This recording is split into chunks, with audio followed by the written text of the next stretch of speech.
Hey everyone, I wanted to make this video today to show you my Pokemon world map of generations 1 through 4. So, this project really began with my interest and love of playing the Generation 3 remake games of Gen 1, Pokemon Leaf Green, if you couldn't tell from the channel name. So I was always wondering, what would it be like if we could extend this Kanto map to Johto? I also played Soul Silver, so thinking what lies beyond for a Generation 3 game was always kind of a fun concept. So, to start making this map, what I did was find original files of the Generation 3 maps.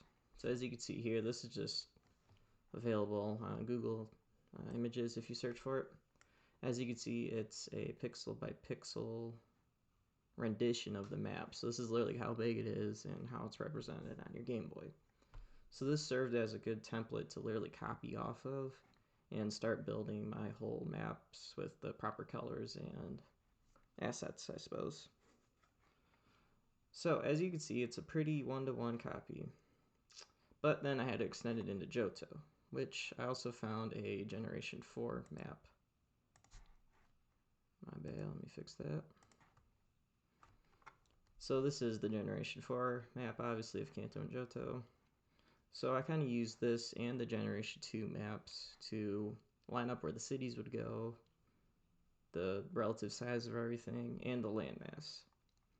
Particularly integrating the Gen 3 map with the Gen 4 maps and the whole plateau between the two regions was a fun challenge, and I think I got looking pretty decent. Other objectives for this project was to place the other regions, Hoenn and Sinnoh, and Sevii Islands too, in locations that made sense for them based on the research I did. I've seen some other Pokemon world maps as I was doing research, and some of the locations and the features and regions didn't make much sense to me, so I wanted to go based off of the lore and try to be as accurate as I could. So for that reason, we'll go down to Hoenn.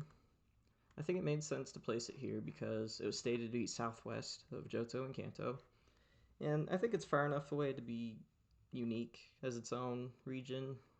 When you play Hoenn and you see the map, it always seems like a relatively isolated island with no land masses around it, so I felt important to put it as its own little thing, not connected to anything else. So I think having it this far away, southwest, that's a reasonable spot to put it. If we go to the Sevii Islands, I think it makes sense to put them due south of Kanto because in the Gen 3 remakes, Kanto is limited to this map, as you can see. There's nothing else to the east and west. And Sevii Islands are supposed to be south of that, so I literally just put straight south. I lined it up with Indigo Plateau here with one island. And I put it this far down. It's basically one region chunk south, as you can see. So I think it makes sense to put there. And lining up the islands to themselves, there's actually a canon depiction map of like what a real life map of the Sevii Islands would look like. And they literally have them 1 through 3 island is north, 5 and or 4 and 5 is in the middle, 6 and 7 is on the south end. So I just put them all like that, lined up the map assets with each other, and bingo, there we go, Sevii Islands. And this little thing down here, this is where I put Faraway Island, the island you can travel to from Emerald, where you find Mew. And it was stated as being far away, but no other information was given. So I just put it due south to fill the space in. Although you could put it wherever you want because as far as I know, there's no geographical description as to specifically where it lies. And then as for Sinnoh, again, based on the research I did, I found Sinnoh to be just due north of Johto and Kanto. It wasn't described as being northeast or northwest, so I didn't see a reason to put it too far away from Sinnoh and or Johto and Kanto, excuse me. So I placed it along the northern border of Johto, And I thought it made sense to line up the Mount Coronet mountain range with the higher geographical features of the region between Johto and Kanto, so I kind of lined it up there. And also, Sinjo Ruins was another indicator of where to place Sinnoh. I put Sinjo Ruins right here. That's about right in the middle of Johto and Sinnoh. I think it gives the regions enough space to be separate, but still relatively close to each other. Pokemon maps obviously feel large when we play them, but in actuality, they're pretty small, so I think having it this far away is pretty reasonable.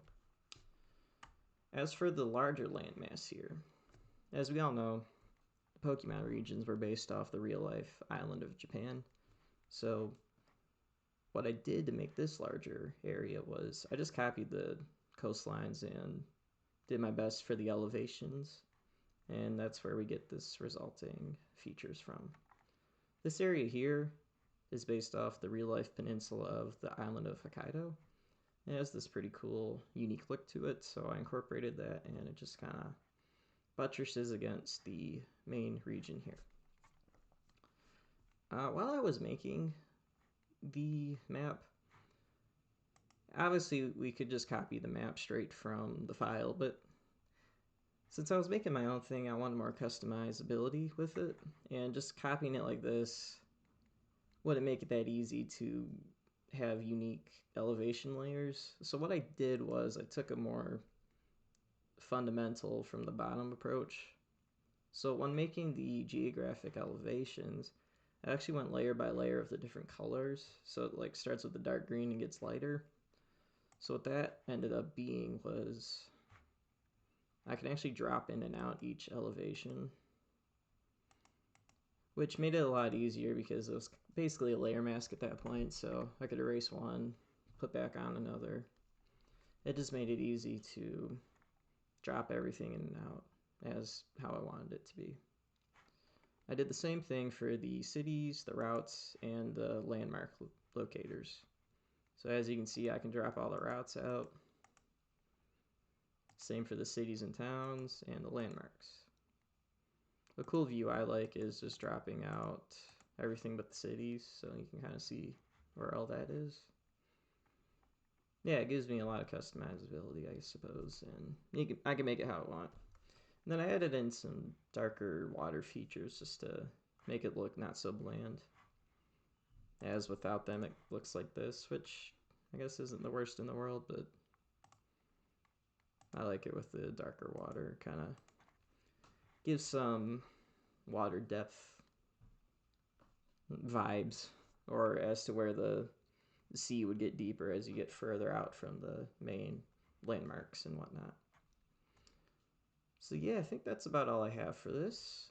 I didn't include generations 5 and beyond because I played Gen 6 but never 5 or 7 or anything beyond that, so Gens 1 through 4 is where my interest lies. I suppose if we had to add some of the other regions, we could do the United States, I guess way over here. If you wanted to go the other way, you could put it here with Unova, and there's that Ore region I've heard about that's based on Arizona, so you could put it there. And I guess Paldea and Kalos line up nicely because it's just France and Spain, so I guess if you want to expand the map, we could. I'd like to take suggestions. Or if you have any specific suggestions based off of just generations 1 through 4, I'm game to hear those too. And yeah, any other thoughts and general comments you have, I'd like to hear that. I'll try to post this as a PNG file somehow, so that way you guys can look at it yourselves. Maybe I'll put it on some website or whatnot. But yeah, I think that's about all my thoughts I had and the process I made to make my generation 1 through 4 world map. So I think with that, have a good one and see you guys later.